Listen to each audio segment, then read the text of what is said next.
Hi, this is Bruce here. What you're looking at is what's called a coal tipple. For those of you who are not into coal mining or model railroading, you might not know what that structure is, but a coal tipple, or a tipple, is just a structure that is used in mining to transfer the ore that you've dug out of the ground, or in this case the coal that you've dug out of the ground, to some means of transportation, and in this case a railroad car. So as you can see in the picture over here, there is a railroad hopper car, and the tracks run under the tipple, and they position them underneath the chutes that are underneath there. They open the chutes and fill up the hopper with coal. So that's what a tipple is. And even though my slate run railroad is really a logging railroad, situated in Pennsylvania, because Pennsylvania was and is rich in coal. There were a number of coal mines that were in the same area and serviced by the logging railroads. And so I want a couple of tipples, actually, probably two, maybe three tipples, relatively small ones because the mines were fairly small. Somewhere on my layout I want to position them. And I was at a train show and saw this particular tipple from a manufacturer I really had never heard of, and the manufacturer is Speedcraft, as you can see here. Opening the box, I saw that the instructions were there, and most of the parts were there. What wasn't there, and what didn't bother me, because the price tag said $10, and certainly what was there was certainly worth $10. But as you look at the picture, you see on this front wall there's a door and two windows, and you might not be able to see too much, but on the top of the end wall here, another window. And those castings for the door and the window were missing, and the castings for the stairs were missing. None of that really is of concern to me, because I have over the years picked up literally hundreds of window and door castings that I've stashed away, and I'll find some that fit. And as for the stairs, I have stair risers in wood and in plastic, and I can make those stairs up with no difficulty.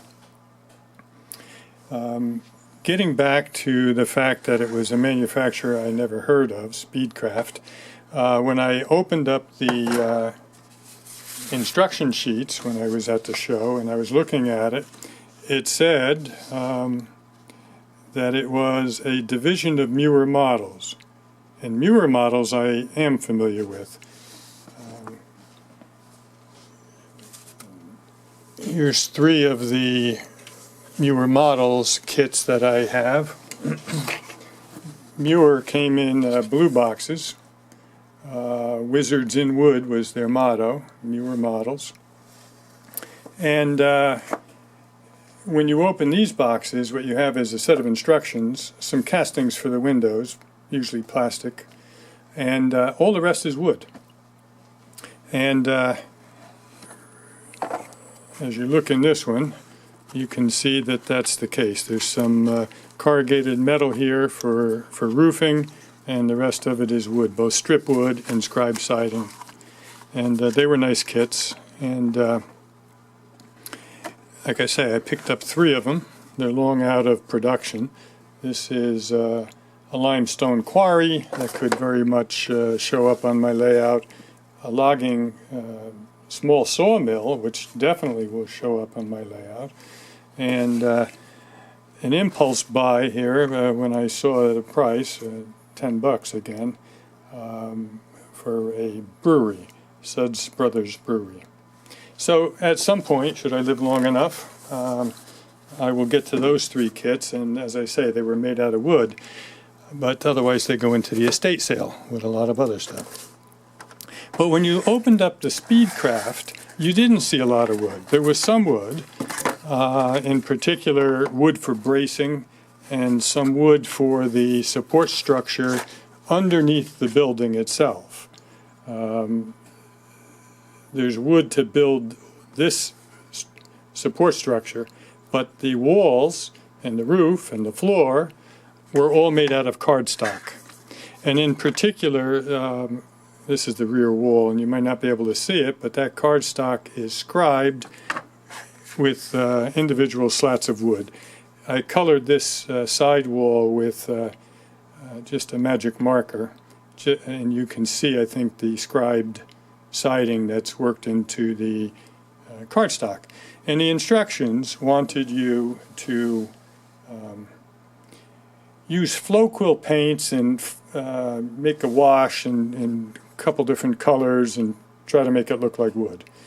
Now, I know my limitations as a modeler, and one of them is I don't have a great deal of success in trying to make something like this using paints or chalks or markers or anything else look like individual wood boards with the variation in color and so forth that you would normally get in a wood structure.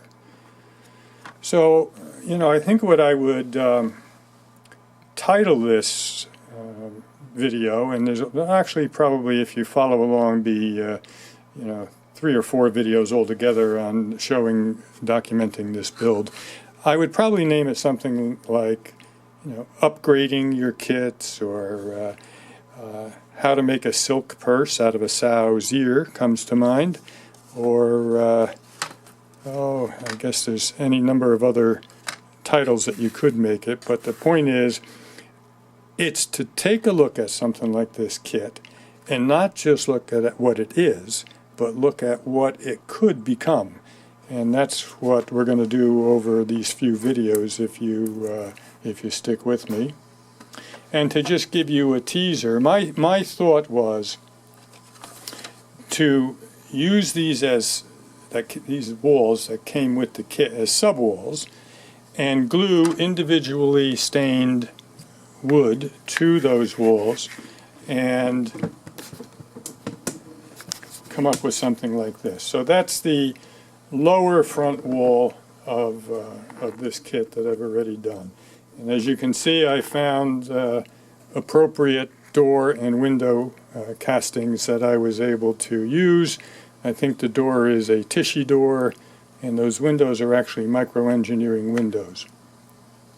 And so we will take this journey, hopefully together, and we will see how this tipple comes together. And along the way, show you ways of taking a fairly basic kit and making it look a lot better than if you just followed the instructions in the kit. Okay, that's it for now.